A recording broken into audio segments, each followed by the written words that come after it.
పశ్చిమాసియాలో America Iran మధ్య మళ్లీ యుద్ధం మొదలైంది.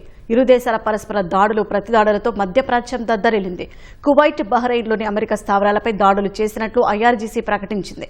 ఇరాన్ దాడులను సమర్థవంతంగా తిప్పికొట్టామన్న అమెరికా ఖేష్మ్ ద్వీపంపై రక్షణాత్మక దాడులు చేపట్టినట్లు వెల్లడించింది.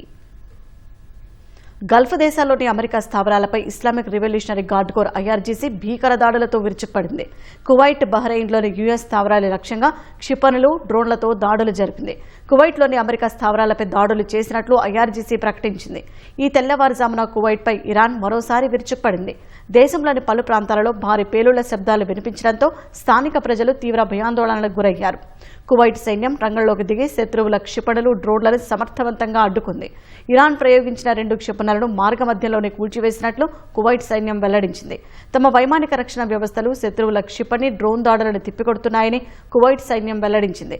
బహ్రెయిన్ లక్ష్యంగా వచ్చిన 3 క్షిపణులను అమెరికా, బహ్రెయిన్ వైమానిక రక్షణ దళాలు వెంటనే అడ్డుకుని కూల్చివేశాయి. దేశవ్యాప్తంగా హెచ్చరిక సైరన్లను మోగాయి. దాడుల నేపథ్యంలో ఎమర్జెన్సీ ప్రోటోకాల్స్ యాక్టివేట్ అయ్యాయి. ప్రజలెవరూ ఆందోళన చెందవద్దని, వెంటనే సురక్షిత ప్రాంతాలకు లేదా బంకర్లలోకి వెళ్లాలని బహ్రెయిన్ ప్రభుత్వం ఆదేశాలు జారీ చేసింది. ఇరాన్ దాడులను సమర్థవంతంగా తిప్పికొట్టామన్న అమెరికా ఎదురు దాడులకు దిగినట్లు పేర్కొంది. ఇరాన్లోని ఖేష్మ్ ద్వీపంపై రక్షణాత్మక దాడులు చేపట్టినట్లు అమెరికా సెంట్రల్ కమాండ్ ప్రకటించింది. అటు తొలుత ఇరాన్ దాడులు చేసిందన్న అమెరికా వాదనలను పర్షియన్ గల్ఫ్, హర్ముజ్ జలసంధి, ఖేష్మ్ ద్వీపంలో అమెరికా దాడులకు ప్రతీకారంగా తాము దాడులు జరిపినట్లు ఇరాన్ ప్రభుత్వ అధికారిక వార్తా సంస్థ IRIB ప్రకటించింది.